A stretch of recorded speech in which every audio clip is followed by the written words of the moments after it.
கரை கடக்கக்கூடிய நாள் எதுன்னு பாத்தீங்கன்னா 30ஆம் தேதி நள்ளிரவோ அல்லது 1ஆம் தேதி அதிகாலையில் தான் இருக்கும். கரை கடக்கும் பொழுது இந்த புயல் என்ற பெயர்ல இருக்காது. செயலிழந்து ஒரு ஆழ்ந்த காற்றழுத்த தாழ்வு மண்டலமாகவோ அல்லது தாழ்வு மண்டலமாகவோ அல்லது ஒரு நன்கமைந்த காற்றழுத்த தாழ்வு பகுதியாகவோ செயலிழந்து தான் கரை கடக்கும்.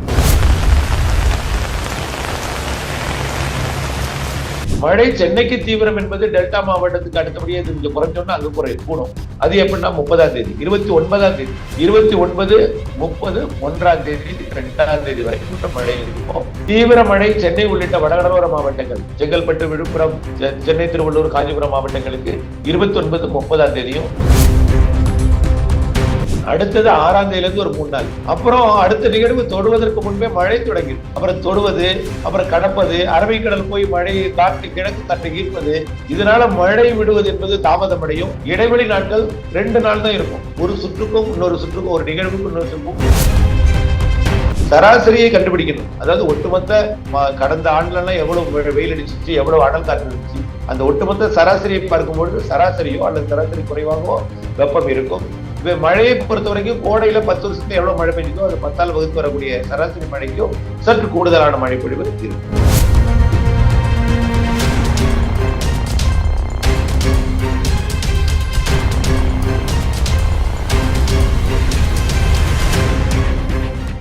சார் வணக்கம் சார்.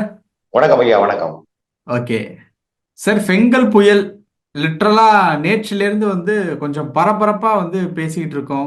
அதாவது சென்னை ரிலேட்டடான ஏரியாஸ்ல மழை இப்போ கொடுத்துட்டு இருக்கக்கூடிய தகவல் படி பார்த்தோம்னா பரங்கிப்பேட்டையில வர்ற 30ஆம் தேதி மாலை கரையை கடக்கும் அப்படின்ட்டு சொல்லிக்கிட்டு இருக்காங்க. இந்த பெங்கல் புயலினுடைய வீரியம் எப்படி இருக்கும்? ஏதாவது பாதிப்பு சென்னை மாதிரியான ஏரியாக்களுக்கு இருக்குமா? எப்படி சார்? கண்டிப்பாக அது நம்ம இப்போ அமைவிடத்திலிருந்து பார்த்து வரணும். அதாவது இப்போ திரிகோணமலைக்கு அருகிலே நீடித்துக் கொண்டிருக்கிறது. திரிகோணமலைக்கு 75 கிலோமீட்டர், அது 50, 75 அங்கேயே ஜிக்ஜாக் போட்டு ரொம்ப ஸ்லோவா நகர்ந்துட்டு இருக்கு. அது சென்னையில இருந்து பாத்தீங்கன்னா 550 கிலோமீட்டர், புதுச்சேரிக்கு 450 கிலோமீட்டர். இது கரை கடக்கும்னு சொல்லக்கூடிய அந்த புதுச்சேரி, மரக்காணம் இந்த பகுதிக்கு 450 கிலோமீட்டர் தொலைவில் இருக்கு. அது கரை கடக்கக்கூடிய இடத்துல இருந்து சென்னைக்கு நெருங்கலன்னா கூட 500 கிலோமீட்டர், 475 கிலோமீட்டர் தொலைவில் வரணும் கரை கடப்பதற்கு. ஆனால் இப்போ இந்த கரை கடக்கக்கூடிய நாள் எதுன்னு பாத்தீங்கன்னா 30ஆம் தேதி நள்ளிரவோ அல்லது 1ஆம் தேதி அதிகாலையில் தான் இருக்கும். கரை கடக்கும் பொழுது இந்த புயல் என்ற பெயர்ல இருக்காது. செயலிழந்து ஒரு ஆழ்ந்த காற்றழுத்த தாழ்வு மண்டலமாகவோ அல்லது தாழ்வு மண்டலமாகவோ அல்லது ஒரு நன்கமைந்த காற்றழுத்த தாழ்வு பகுதியாகவோ செயலிழந்து தான் கரை கடக்கும். புயல் என்ற பெயரை இழந்து விடும். இடைக்காலம் புயல் என்ற பெயரை பெற்று இழந்து விடும். புயல் என்ற பெயரை, புயலுக்கு பெயரும் பெற்றுவிடும். இது மிக மெல்ல நகர்கிறது. இது டெல்டா மாவட்டங்களுக்கு நேர் கிழக்கே வருவதற்கு 29ஆம் தேதி ஆயிடும். நாளை மறுநாள் ஆயிடும். இன்றைக்கு டெல்டா மாவட்டம், அதாவது வேதாரண்யத்திற்கு 320 கிலோமீட்டர் தொலைவில் இருக்கு. மணிக்கு 12, 10 கிலோமீட்டர் வேகத்துல நகருது மணிக்கு. அப்போ ஒரு நாளைக்கு பார்த்தீங்கன்னா 200 கிலோமீட்டர் நகரணும், ஆனா விருன்னு வந்துடணும். ஆனா இன்னும் வரக்கூடிய மணி நேரங்கள்ல மிக மெதுவாக நகரும். 5 கிலோமீட்டர், 4 கிலோமீட்டருக்கு நகர ஆரம்பிச்சிடும். சில நேரத்துல ஜிக்ஜாக் போட்டுட்டே இருக்கும். வந்த ரூட்லயே ஸ்ட்ரைட்டா வந்துடாது, அப்படியே ஜிக்ஜாக் போடும். மிக விரைவாக தமிழ்நாட்டின் கரையை நெருங்கி விடாது. இது முற்றிலுமாக இந்த மழைப்பொழிவு நம்ம விட்டு விலகணும்னா டிசம்பர் 2ஆம் தேதி தான் விலகும். கடப்பது 1ஆம் தேதி, விலகுவது 2ஆம் தேதி. அரபிக்கடல இருந்து கொண்டும் கிழக்கு காற்றை ஈர்த்து கொண்டு மழைப்பொழிவை கொடுக்கும். ஆக மழைப்பொழிவு 2ஆம் தேதி, 3ஆம் தேதி வரை இருக்கு இந்த நிகழ்வால். இப்பொழுதைக்கு டெல்டா மாவட்டங்கள்ல பரவலாக கனமழை பொழிந்து வருகிறது. குறிப்பாக நாகப்பட்டினம், மயிலாடுதுறை, காரைக்கால், கடலூர், திருவாரூர் மாவட்டத்தில் உள்ள பகுதிகளில் எல்லாம் நல்ல மழை தொடர்ச்சியாக பெய்து கொண்டே. புதுக்கோட்டை மாவட்டம், ராமநாதபுரம் மாவட்டத்திலேயும் நல்ல மழை, தொடர்ச்சியான மழை, மிதமான மழையாக இருக்கிறது. தொடர்ந்து தண்ணீர் ஓடிக்கொண்டே இருக்கக்கூடிய மழை பொழிவு. தற்பொழுது பயிர்கள் எல்லாம் மூழ்கடிக்கப்பட்டிருக்கிறது. தாழ்வான பகுதியில் எல்லாம் இளம் பயிர்கள் எளிதாக மூழ்கிவிட்டது. வயது குறைந்த பயிர்கள், உயரம் குறைந்த பயிர்கள் எல்லாம். ஆகவே இந்த நிலையில மழை பொழிவு தொடர்ந்து கொண்டிருக்கிறது. இது டெல்டா மாவட்டங்களை நாளை மறுநாள் தான் நெருங்கும். அதற்கு பிறகு வடகடலோர மாவட்டங்களில் நெருங்கும். இதனால மழைப்பொழிவு இன்னும் தொடர்ந்து தீவிரமாகவே இருக்க வாய்ப்பு இருக்கிறது. வடகடலோரத்தில் நெருங்கக்கூடிய நாள், இப்போ சென்னைக்கு மழை இல்லைன்னா கூட வரக்கூடிய நாட்களை தொடங்கிடும். இன்றைக்கு மாலை, நாளை எல்லாம் மழை தொடங்கிடும் சென்னைக்கும். மழை சென்னைக்கு தீவிரம் என்பது டெல்டா மாவட்டத்துக்கு அடுத்தபடியே இது கொஞ்சம் குறைஞ்சோன்னா அங்க கூடும். அது எப்படின்னா 30ஆம் தேதி, 29ஆம் தேதி, 29, 30, 1ஆம் தேதி, 2ஆம் தேதி வரைக்கும் மழை இருக்கும். தீவிர மழை சென்னை உள்ளிட்ட வடகடலோர மாவட்டங்கள், செங்கல்பட்டு, விழுப்புரம், சென்னை, திருவள்ளூர், காஞ்சிபுரம் மாவட்டங்களுக்கு 29, 30ஆம் தேதியும் டிசம்பர் 1ஆம் தேதியும் நிறைய மழைப்பொழிவு தெரிகிறது இப்பொழுதைக்கு. Okay sir. இப்போ சொன்னீங்கல்ல சார், டெல்டாவில் மழை குறையும் போது வந்து சென்னை மாதிரியான ஏரியாவில் வந்து மழை அதிகமாகும் அப்படின்ட்டு. இப்போ சென்னையில் பெய்யக்கூடிய மழை அப்படிங்கிறது இப்போ பேஞ்சிட்டு இருக்க மழை வந்து விட்டு விட்டு தான் பேஞ்சிக்கிட்டு இருக்கு. அடுத்து அங்க குறைஞ்சு இங்க அதிகரிக்கும் போது வந்து தொடர்ச்சியான மழை இருக்குமா, இல்ல விட்டு விட்டு பெய்யக்கூடிய மழையா தான் இருக்குமா? அதாவது டெல்டா மாவட்டங்களுக்கு, அதாவது இப்ப சென்னைக்கு 550 கிலோமீட்டர் தொலைவில் இருக்கு. இன்னொரு 100 கிலோமீட்டர் நகர்ந்த உடனே சென்னைக்கும் தொடர்மழையாக மாறிவிடும், தூறலாகவே மாறிடும். இப்ப விட்டு விட்டு பெய்து கொண்டிருக்கக்கூடிய மழை தொலைவில் இருக்கிற காரணத்தினாலே டெல்டா மாவட்டங்களுக்கு நெருக்கமாக இப்போ வந்து டெல்டாவிற்கு 320 கிலோமீட்டர் தொலைவில் இருக்கு, கோடியக்கரை முனையில இருந்து வச்சுட்டா. இப்ப கோடியக்கரை முனைக்கு ஒரு 150 கிலோமீட்டர் வரும் பொழுது சென்னைக்கு ஒரு 450 கிலோமீட்டர் தொலைவில் இருக்கும். தூறலாக தொடங்கிடுவாங்க மழை, மெல்லிய தூறலாக தொடர்ந்து தூறலாக நாளையிலிருந்து தொடங்கிடும். கண்டிப்பா நாளை மறுநாள் இருந்து, அதாவது 29ஆம் தேதியிலிருந்து அந்த மழைப்பொழிவு தீவிரமான ஒரு தூறலாகவே இருக்கும். அதாவது ஸ்லைட்டா இன்க்ரீஸ் ஆயிட்டே இருக்கும். நாளை தொடங்கக்கூடிய தூறல் நாளை மறுநாள் இன்னும் கொஞ்சம் தூறலா அதிகமாயிடும். அதே நேரத்துல 30ஆம் தேதி கனமாயிடும், கனமான மழைப்பொழிவாக இருக்கும். ஆனால் மிக்ஜம் புயல் கூட பாதிக்காது. ஏரி குளங்கள்லாம் காலியா தான் இருக்கு, ஏரியெல்லாம் பாதி ஏரி தான் இருக்கு. ஆந்திர பிரதேசத்துல எல்லாம் முதல்ல மழை பொழிந்தது மிக்ஜம்ல, ஆந்திர பிரதேச தண்ணி எல்லாம் வந்துச்சு. இப்ப அந்த அளவுக்கு அங்க எட்டி பிடிக்காது. ஏன்னா கரை கடக்க போன இடம் வந்து அது புதுச்சேரியை ஒட்டி சென்னைக்கும் புதுச்சேரிக்கும் இடையில தான் இருக்கும். இதோட வெளி சுற்று பழவேற்காட்டை தாண்டாது, அதே ஊத்துக்கோட்டையை தாண்டாது, திருத்தணியை தாண்டாது என்பதனால ஆந்திராவில் மழை இருந்தாலும் பெரிய அளவில் வெள்ளப்பெருக்கு ஏற்பட்ட ஆந்திர மழை இருக்காது. தமிழ்நாட்டின் வடகோடி மாவட்டங்கள்ல நல்ல மழை இருக்கும். அதனால ஏரி குளங்களை நிரப்பும், ஏரிகளை நிரப்பும். இதனால பாதிப்பு என்பது சாலைகளிலே நீர் தேங்குதல், போக்குவரத்துக்கு பாதிப்பு ஏற்படுத்தக்கூடிய மழை.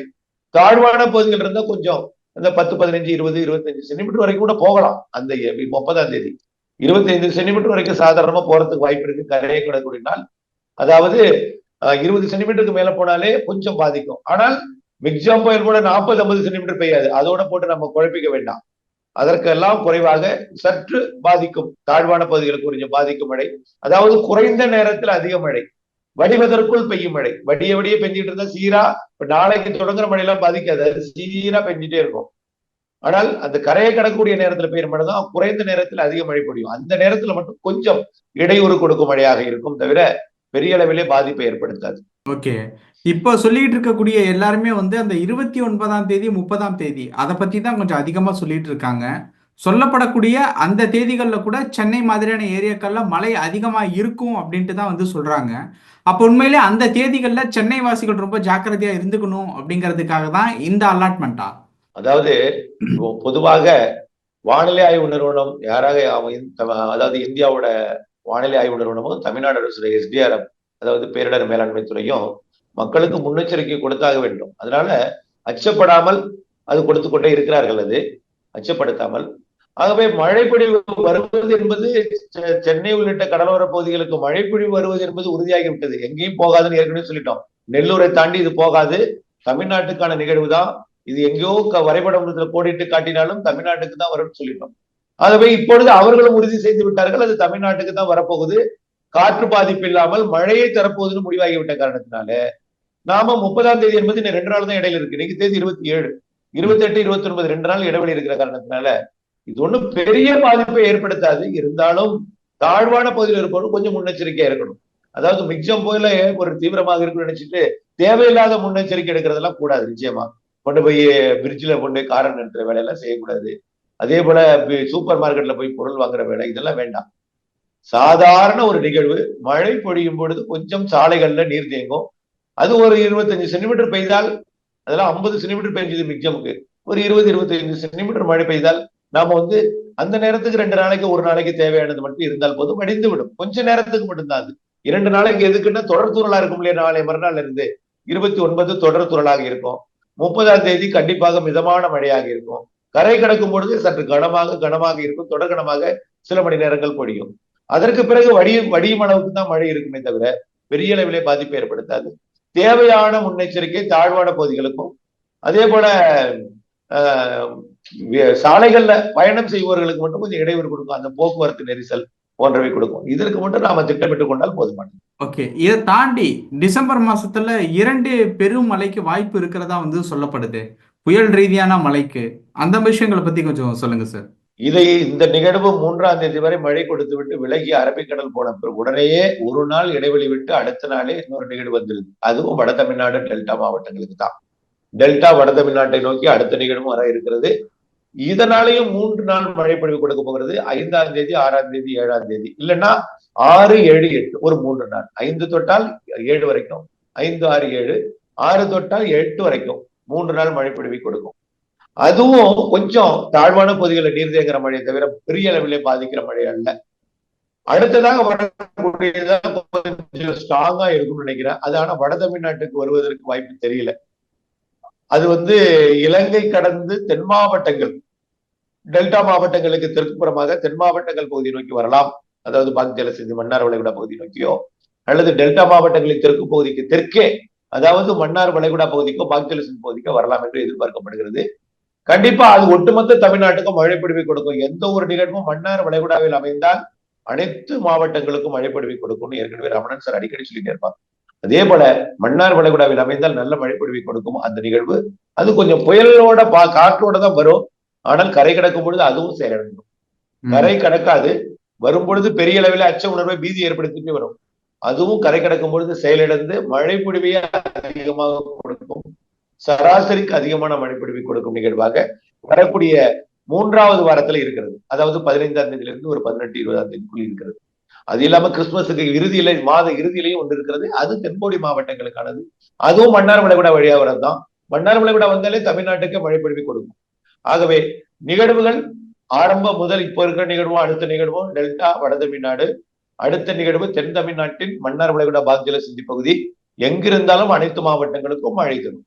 ஓகே, இப்ப நீங்க சொல்லப்படக்கூடிய நிகழ்வுகள் படி பார்த்தோம் அப்படின்னா டிசம்பர் மாசம் முழுக்க ஒரு வாரம் இடைவெளி விட்டு தொடர்ச்சியா மழை இருக்கும் அப்படிங்கிறது தான் நீங்க சொல்றப்போ தெரிய வருது. அப்படித்தானே சார்? ஒரு வாரம்னு சொல்ல முடியாது. 2 நாள் 3 நாள் தான் இடைவெளி இருக்கும். அதாவது நிகழ்வு கரை கடக்கும் நாள் தான். இப்ப பாருங்க, நிகழ்வு கரை கடக்கும் நாள் 30ஆம் தேதி.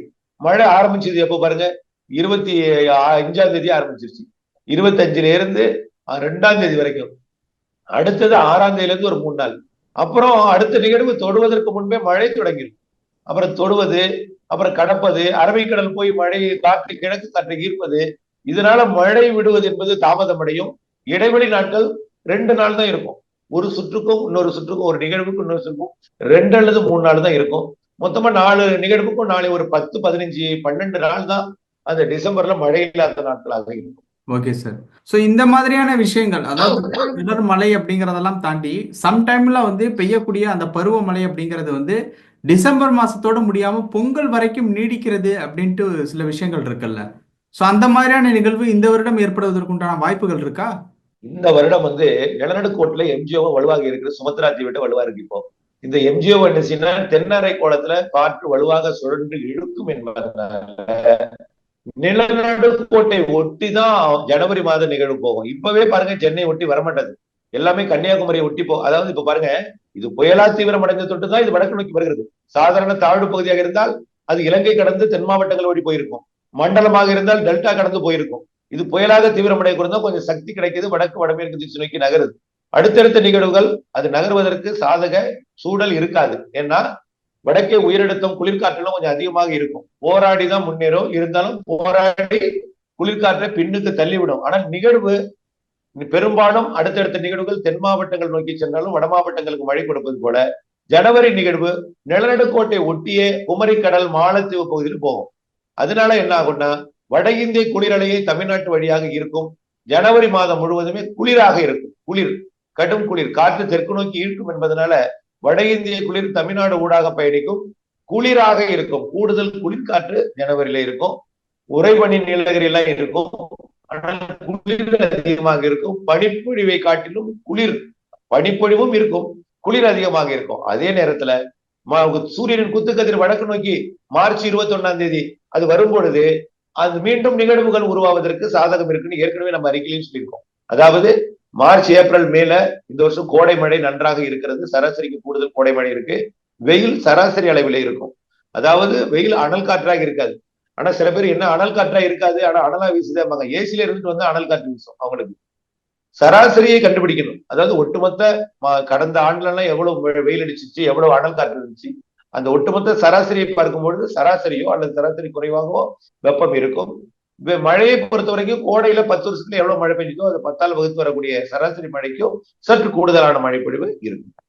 Okay sir. சார் இன்னொரு விஷயம் என்ன அப்படின்னு பார்த்தீங்கன்னா, எண்ட் ஆஃப் த டே ஒரு கேள்வி அப்படிங்கிறது வந்து, இப்ப பெய்யக்கூடிய மழை சென்ற ஆண்டு மாதிரி ஏதாவது பாதிப்புகளை ஏற்படுத்துமா? இல்ல ஒரு இயல்பான மழையா கடந்து போயிருமா? அப்படிங்கிறது தான் பொதுவான ஒரு கேள்வியாவே இருக்கு. இப்ப பெய்யக்கூடிய இந்த ஃபெங்கல் புயல்னால பெய்யக்கூடிய ஒரு மழை, அடுத்து நீங்க சொன்ன அந்த டிசம்பர் மாசத்துல 2 நாள் விடவிட்டு 2 நாள் இடைவெளி விட்டு வரக்கூடிய அந்த ஒரு மழை, இது எல்லாமே பாதிப்புக்கு உண்டாக்கக்கூடிய ஒரு விஷயமா இருக்குமா? இல்ல சாதாரண நிகழ்வு தானா? அதாவது நிகழ்வு வருவது உறுதி.